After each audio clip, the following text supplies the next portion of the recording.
with the economy. We also wanted to ask you about what you're working on in Capitol Hill when it comes to our Second Amendment rights.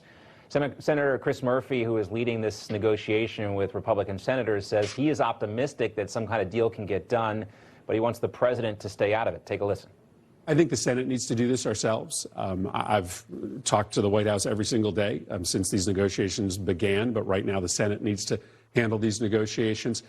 I think this week we need to have concepts to present to our colleagues. I don't know that we're going to vote this coming week, but we need to make decisions on whether or not we have a sustainable package in the next 5 days. You know, Chris Murphy's been saying the same thing basically ever since the Sandy Hook shooting. Is there any willingness in Congress, Congressman, to get something done on this? And have you heard any proposals that have bipartisan support that you would be willing to support?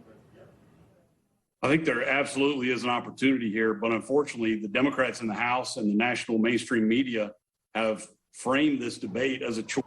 Only two options. Either you're for gun control or you want to do nothing and let children continue to die. And it's a false choice. There is a third option, which is to, as the Democrats, their mantra is let's just do something. Well, Republicans, we say, let's do something that matters. And that's we've come to the table with 8 or 9 policy alternatives. I've got legislation I'm dropping this week that puts $1 billion towards grants for schools to hire school resource officers, $1 billion towards hiring more guidance counselors so we can intervene with these children, and $5 billion towards the Stop School Violence Act, which is a bill we had signed into law in 2018 that gives money to harden schools, to train for active shooter scenarios, and to train school officials and students on how to identify these children who are troubled children. Imagine if we had been able to intervene with this Uvalde shooting before he dropped out of high school. Problem. Gun control doesn't work. If gun control works, Chicago would be the safest city in America. Yeah, it's a good point, Congressman, as we see the, continued fatalities in cities like Chicago over the weekend and over the Memorial Day long weekend. And it still seems that there's also mixed messages coming from the White House. So while you talk about the work you're doing and the bipartisan support, hard to really read between the lines when you have White House Press Secretary Karine Jean-Pierre stumbling over simple questions from reporters. Let's play this clip for you.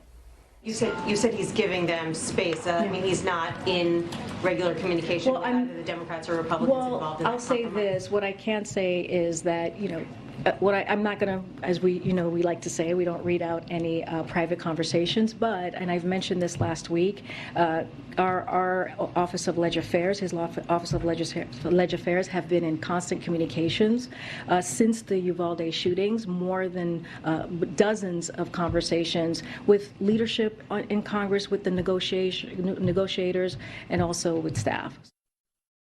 Hard to understand really, why she's being so vague. If there is, some work or some things that can be, lauded or applauded, what's your reaction to her answer there? What was even more disturbing was after the president's gun control speech the other night, she was asked, is he concerned at all with hardening schools and school safety? And she said the president's not concerned with that at all. That's what concerns me. If we want to actually do something that's going to stop these shootings, we ask the Democrats to come to the table. We've got policy ideas. The Republicans are going to be offering an alternative this week that will actually put resources into these schools, allow these schools to do what they need, what they determine their needs are. It also allows the federal government to do assessments of any school and their security on their mental health services. We can bring forces to bear to stop these shootings. But all it seems that Biden and the liberals want to talk about is gun control. But, they're going to have 8 bills on the floor this week in the House, and not a single one would have prevented one of these shootings. Congressman, this is a tough topic. I know you're working on it on Capitol Hill there, and, there are things that could be done immediately, but there doesn't seem to be the appetite to do those things, namely hardening schools. The other stuff is a much more difficult conversation. We appreciate your time here with us today. Take care, Congressman. Thank you. Thank you. And